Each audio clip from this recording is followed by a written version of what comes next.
Hello, everybody. I'm Congressman Dr. Raul Ruiz, and ranking member of the Select Subcommittee on the Coronavirus Pandemic.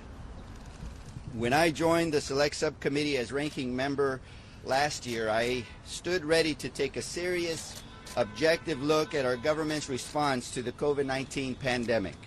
I knew that evaluating the pandemic's origins, examining our supply chain vulnerabilities, and enhancing our capacity to rapidly developing countermeasures were essential to strengthening our pandemic prevention and preparedness systems so that when future public health threats hit our shores, we can save lives. Instead, over the past 15 months, the Select Subcommittee has become an echo chamber of extreme narratives intended to vilify our nation's public health officials. Rather than tackling forward-looking reforms to strengthen public health data collection, improve future testing and contact tracing capacity, or address the inequities that we laid bare by the pandemic, our majority colleagues have spent time and taxpayer dollars fishing for evidence to back up their most extreme members' claims about Dr. Fauci. That's why today, Select Subcommittee Democrats are releasing a staff report debunking point-by-point Republicans' dangerous narrative that Dr. Fauci somehow funded research that started the COVID-19 pandemic, lied about it, and orchestrated a campaign to cover it up. And to make it absolutely crystal clear, the claim that Dr. Fauci was somehow personally responsible for the creation of the COVID-19 pandemic is completely unsubstantiated. There is absolutely no evidence that the viruses studied under the NIAID grant funding to EcoHealth Alliance sparked the COVID-19 pandemic. And there is no evidence to suggest that Dr. Fauci lied about funding gain-of-function research in Wuhan, China. As today's staff report explains in great detail, Dr. Fauci was unequivocally referencing the regulatory definition for gain-of-function research, the P3CO definition, in his 2021 testimony to the Senate. It is the regulatory definition, not the overly broad definition that the majority has relied upon in their efforts to manufacture catching Dr. Fauci in a lie, that has any legal bearing on the research NIH did or did not fund. Dr. Fauci directly, clearly stated this on the record during his testimony in 2021, and he reiterated it to us during his transcribed interview with the Select Subcommittee in January. And when he says that NIH did not fund gain-of-function research in Wuhan, China, under this definition, the only relevant definition, he is telling the truth. Simply put, there is no reasonable basis for Republicans to claim that Dr. Fauci was in any way responsible for the creation of COVID-19. Dr. Fauci made this clear when he voluntarily sat for a 14-hour closed-door interview with the Select Subcommittee this past January, and he will make it clear again today. And by the conclusions of today's hearing, it is my hope that extreme Republicans will finally put these reckless and baseless claims to rest so that we can get to the real business of putting people over politics and meaningfully preparing for future pandemics. And with that, I'd like to introduce Ranking Member of the Oversight and Accountability Committee, Jamie Raskin. Thank you, Mr. Chairman. I want to salute you on this fantastic staff report, which has eye-popping findings that debunk what the majority has been saying. It's summer in Washington this week, and we like to say on Capitol Hill, it's not the heat, it's the stupidity. And what's happening with the Republicans on this committee is a case in point. After using the Select Subcommittee as a megaphone for outlandish conspiracy theories, House Republicans have once again found themselves in a situation where their own investigation debunks their extreme political rhetoric. Now, just like the impeachment drive proved that there were no crimes, much less high crimes and misdemeanors committed by the president, this investigation of Dr. Fauci shows that he is an honorable public servant committed to public health, and he is not a comic book supervillain. He did not fund research to create the COVID-19 pandemic. He did not lie to Congress about gain-of-function research in Wuhan, and he did not organize a lab leak suppression campaign to cover his tracks. These are outrageous concoctions, fabrications, and distortions. And today, Dr. Fauci's testimony, alongside the thousands of pages of documents and dozens of hours of closed-door testimony provided to House Republicans as part of this so-called COVID origins investigation, will once again dispel these cartoonish claims and reveal that the people bowing down to a twice impeached, convicted felon who told Americans to inject themselves with bleach want you to believe not only a big political lie, but a big medical lie too now. I again praise the Select Subcommittee Democrats for their excellent work holding this majority accountable to the truth, and all of the facts will indeed be known. And now I'd like to turn it over to Representative Debbie Dingell of Michigan. Thank you, Jamie. For 15 months, the Select Committee has neglected the job we were given to do, the actual work of preventing and preparing for future pandemics. To lead, instead, what they have done is led a crusade against Dr. Fauci, a public servant who has dedicated his life to advancing science, strengthening public health, and protecting each one of us. And despite his continued voluntary cooperation with the Select Subcommittee's efforts, including his voluntary participation at a 14-hour closed-door deposition interview in January, at which I was there every single minute. Republicans have continued to distort testimony to fan the flames of baseless theories that he caused the COVID-19 pandemic. Fact, that is simply not true. As this morning's Democratic staff report shows, there is not a single shred of evidence provided to the Select Committee that substantiates the extreme allegations that against Dr. Fauci, that he funded research that ultimately caused the COVID-19 pandemic and then orchestrated a suppression to cover it up. He did not. No evidence. Not there. Period. Facts. People don't like facts. I do. And now, despite promising to the American people that we would make progress in getting to the bottom of the pandemic's origins, we're a year and a half into the House Republican majority, and their efforts haven't brought us closer to understanding where this virus actually came from. And I have a lot of questions, just like everybody else. I'm totally open. What happened? Why can't we focus on what happened instead of trying to demonize people who've made great contribution to medicine? And while Republicans have spent their time and taxpayer dollars on this fishing expedition, Democrats have been serious about the actual work of preventing and preparing for future pandemics. In the Energy and Commerce Committee, which I also sit on, Democrats have put forward a comprehensive pandemic all-hazardness and preparedness act proposal that meaningfully implements what we've learned from the COVID-19 pandemic. And we need to do that. It's not, will there be another pandemic? When will there be another pandemic? And what did we learn so we are better prepared? And what worries Republicans have refused to move this robust preparedness legislation.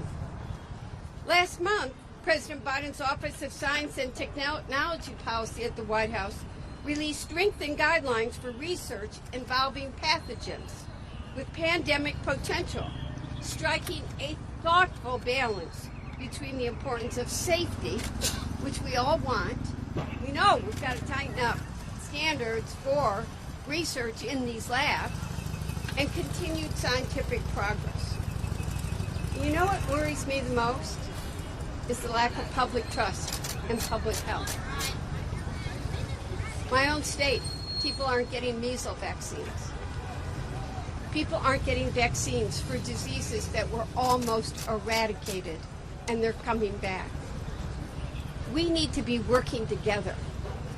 Public trust in public health is the foundation of safety for this country.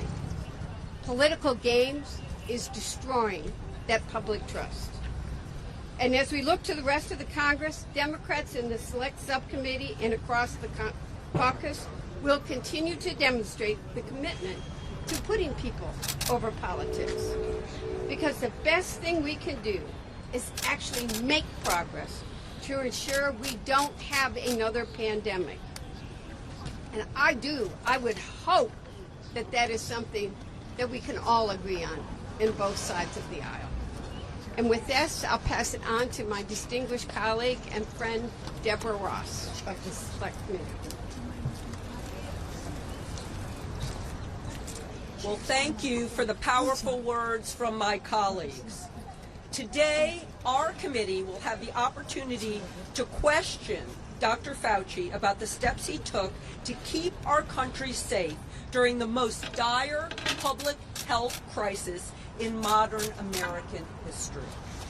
But instead of probing our pandemic response or exploring how we can protect the American people going forward, Republicans have a very different goal. Their objective is not to learn from the last crisis or to prevent the next one. It's to excite their base and defame the reputation of a man who served our country with integrity for more than 50 years. Instead of responsible oversight, the Republican majority continues to push narratives without facts and allegations without evidence. Let's take the claim that Dr. Fauci orchestrated a campaign to suppress the lab leak theory, which Select Subcommittee Democrats thoroughly debunked in today's staff report. Read it. For months, Republicans have argued that Dr. Fauci deliberately campaigned to shift the findings in the proximal origin paper, despite witnesses stating that Dr. Fauci did not contribute meaningfully to any meeting regarding that paper. The paper's own authors even testified that they were not influenced by him. Now let's take the baseless allegation that Dr. Fauci was escorted into the CIA to influence the agency's analysis of the pandemic's origin. Dr. Fauci confirmed in his interview with the subcommittee that he hasn't been to headquarters in 2 decades. Yet this claim still has not been publicly retracted by Select Subcommittee Republicans. More lies.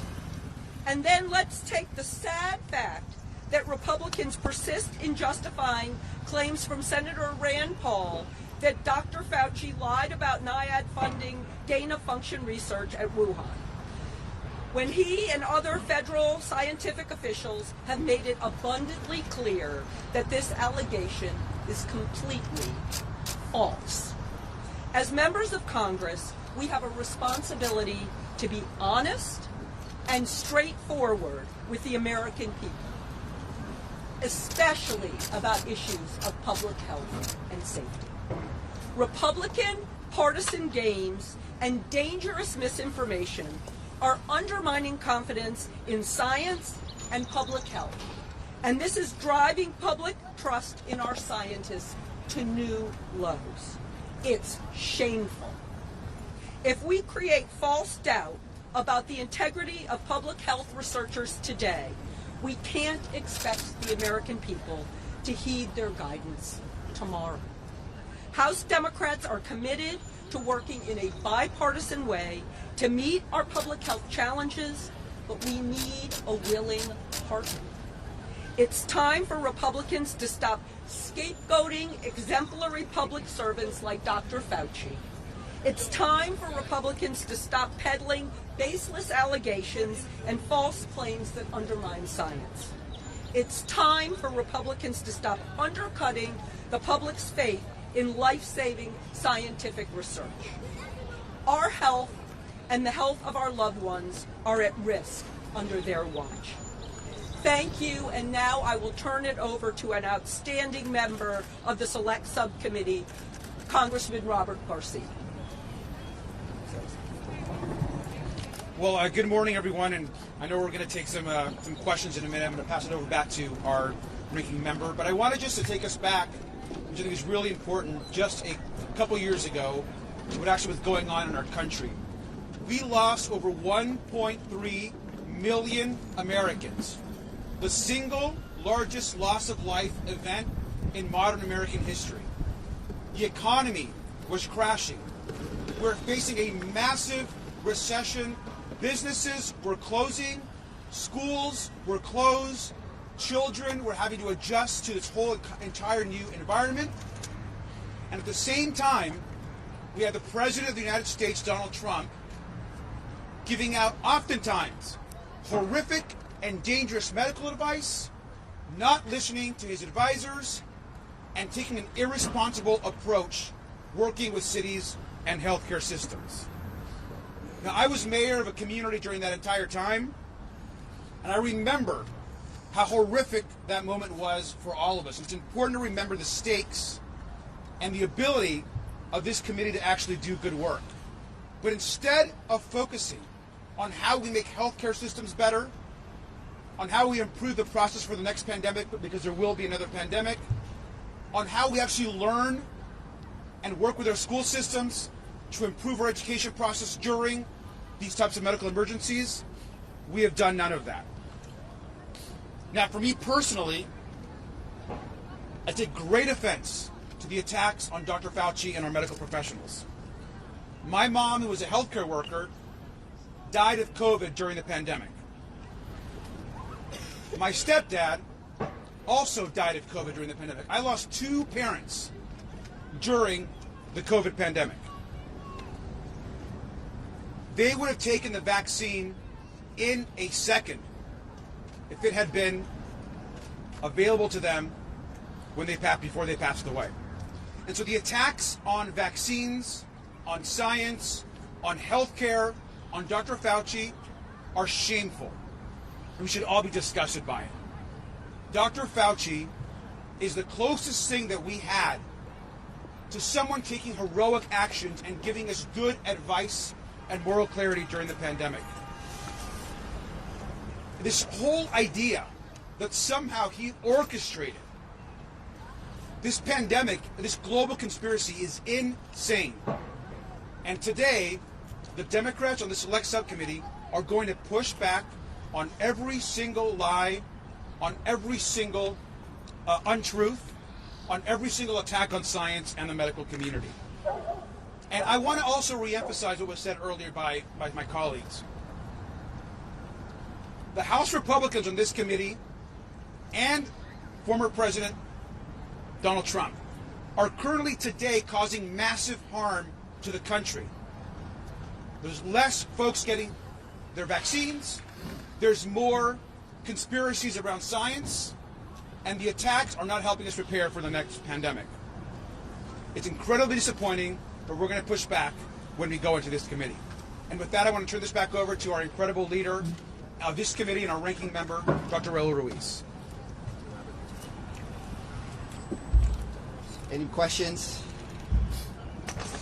So obviously, during the 14-hour transcribed interview with Fauci, it wasn't just about the origins of COVID. Republicans also criticized him over the handling of some of the precautions like masking and the 6-foot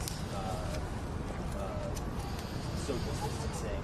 Those affecting businesses, schools, and children. What's your assessment of how Fauci handled those questions in the interview? Well, that's a very important question, and I'm sure it's going to be brought up today. Republicans have really been pushing this narrative that the 6-foot social distancing was arbitrary because Dr. Fauci said it was arbitrary. So let me give it some context. It is very clear and makes common sense, and there are studies showing that this virus was an airborne virus from micro droplets in your mouth, and therefore when you would speak or cough or sneeze, you have micro droplets moving from your mouth into the space, and if people inhaled it, or if those micro droplets got into your eyes, your nose, your mouth, you would get infected with the virus. So clearly, if you're standing a mile away and I'm here, these micro droplets aren't going to reach you. So clearly, social distancing has been a basic, fundamental public health measure to prevent airborne droplets from a person's mouth to infect somebody else. Now, the question was, why 6 feet versus 3 feet versus 10 feet? Now that was arbitrary, because we know that the distance that a microdroplet travels is based on many variables, including the force of ejection from somebody's mouth through cough, sneezing, singing. It's also it could be dependent on, how long it hovers, the wind, etc. So in order to simplify the understanding of social distancing, 6 foot was chosen in order to create that measurement for social distancing that was easy for people to follow. Okay? Okay. Next question. Yes. Yeah, there's been testimony during the committee about Dr. Fauci's aides avoiding FOIA requests. And I'm wondering, how concerned are you that the institute that he ran, perhaps with his knowledge, avoided freedom of information act requests, or took steps to not to comply with So thank you for that question. One is there's no evidence to suggest that he knew about it. Two, we are very concerned when any administrative employee does not comply with FOIA or tries to bypass it. And we made it very clear during the testimonies of David Morans that is not acceptable. But let's tease out the differences here between the accusations that Dr. Fauci created the virus, that he lied about it, that he suppressed the truth, and that he tried to cover it up, versus an individual who bypassed the FOIA and used his personal emails, and that bad practice that he's going to be held accountable for. So there's two very different subjects, and regarding any individual that will skirt the laws of FOIA, that's very concerning, and they should be held accountable. Yes. I'm Carmen Pam from Politico. Just on this topic, how concerned are you that extends beyond Dr. Morans and Dr. Dashak, whom you agreed with Republicans that should be defunded, and HHS has taken steps towards that? Are you planning to sort of like do an investigation, a NIAID or maybe an NIH, to see if this was a more widespread, leaving aside Dr. Fauci, if this was more widespread among people at higher levels? So those conversations are happening within our committee to determine what would be the next steps. So far, we have no evidence to suggest that it is systematic or that it is a problem throughout NIAID or NIH. And so we have to look at the amount of resources that we have regarding the select subcommittee and the prioritizing of the topics that we believe will lead to better prevention and of the next pandemic, or help us be better prepared. For example, focusing on strengthening our data collection within the CDC, focusing on our public health workforce, focusing on supply chain stability, focusing on technologies and equipment and protocols that will allow us to keep schools and businesses open during the next deadly pandemic, so we don't have to face the social isolation that we did during this pandemic. These are real questions that will save lives and improve lives and will prevent catastrophe during the next pandemic. I want to offer my colleagues an opportunity to answer this question as well. There have been investigations. I mean, there have been investigations, and they have not. We, in a very bipartisan way, made it very clear what they had done to people's trust in the system. But there has been no evidence of other wrongdoing, people using personal. They will continue to investigate it. And again, the select committee is there, so what do we do to prepare for the next pandemic? I made it very clear towards those that did not comply. But I know there have been investigations. They have not found it. And what we need to be focused on is what do we do? Because I keep telling you, it's not if, it's when the next pandemic comes. So I think we need less of trying to destroy personalities and more how to restore faith in public health and get people to do what they do to prevent it from happening in the future. And you remember, Tony Fauci was using the best science. CDC is the one that did the 6 feet. Everybody was using the best science. When we started this, nobody knew anybody. This was all new. They were using the best science every single day. I mean, one of the things that it did is showed America what had happened is we had offshored everything, and we didn't even have gloves, masks, and gowns in this country and had to rely on China. So we need to we need to talk about pharmaceuticals. We need to talk about our medicines, 80-90% being made in China or India. Is that a national security issue? Yes. Do we need to have an ability to turn a supply chain around quickly and not have to? I was calling people in China as some of my hospitals were making orders there. But you didn't know the quality. Will you go inspect it before we spend millions of dollars? These are the issues we need to be working about, not trying to destroy brilliant men.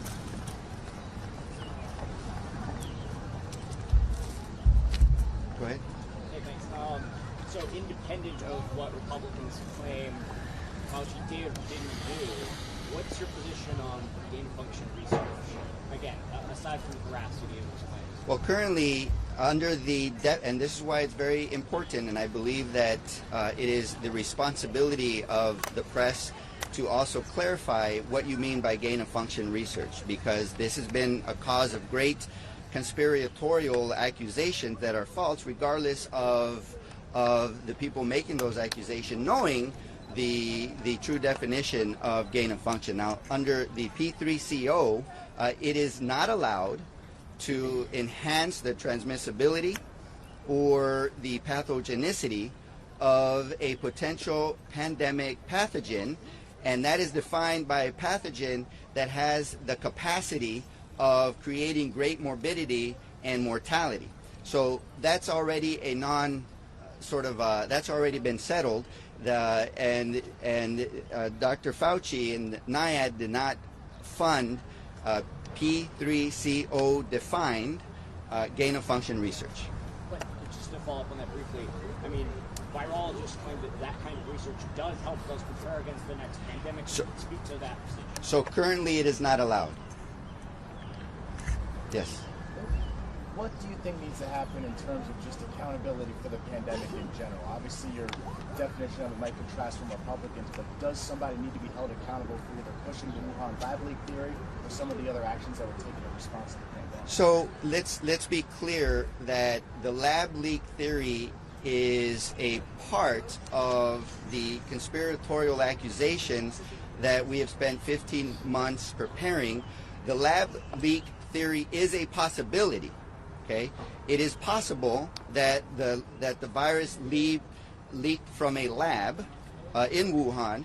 It is also still very possible that the virus came from animal transmission, and we don't have that information. So Democrats have always advocated to address both issues, to find forward-looking solutions to prevent a lab leak by fostering lab safety and transparency with an international accord. And we've also advocated to have hearings on how to identify high-risk animal transmission locations, how to have an international cooperative approach to contain the virus at the source. But we have not. And the reason we have not had these hearings that would actually help us prevent and prepare for the next pandemic is because Republicans have focused on proving their theory that Dr. Fauci and Dr. Collins funded the research that created the SARS-CoV-2 virus, and that since it leaked, they were on a massive cover-up operation to suppress the truth and even bribed officials to change their minds. That has been what we have spent 15 months through, and countless of interviews, countless of documents, countless of investigative hours to prove through a confirmation bias. So even though the lab leak theory could still be a possibility, it is delinked from all these other conspiratorial accusations around Dr. Fauci, NIAID, and NIH. Can I just add one Yes. thing? The attempted character assassination of Dr. Fauci is a massive and irrelevant distraction from determining who really is culpable. And I would urge everybody to read Deborah Birx's book. Deborah Birx was Donald Trump's own COVID-19 advisor, who said because of the recklessness and the deliberate indifference of President Trump at the time and the Trump administration, we lost hundreds of thousands of people. That's his own COVID-19 advisor. So we understand that all of this is a sideshow, and perhaps Congressman Ross would have something to add to that. So I would just say this is the same. This is like going Trump 101. When you're at fault, distract people, waste money, waste time, waste lives, trying to point the finger at somebody else.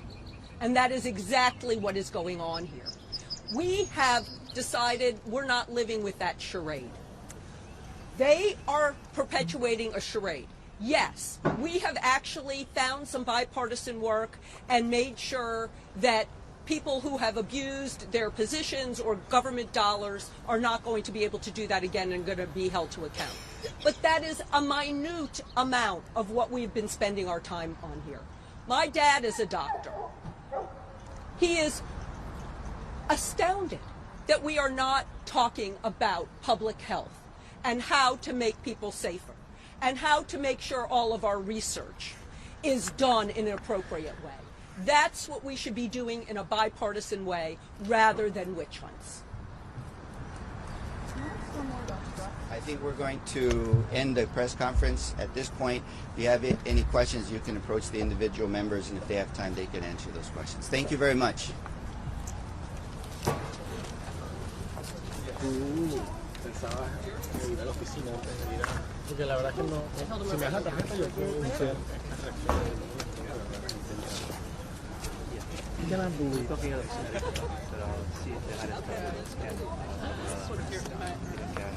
pero entonces tipo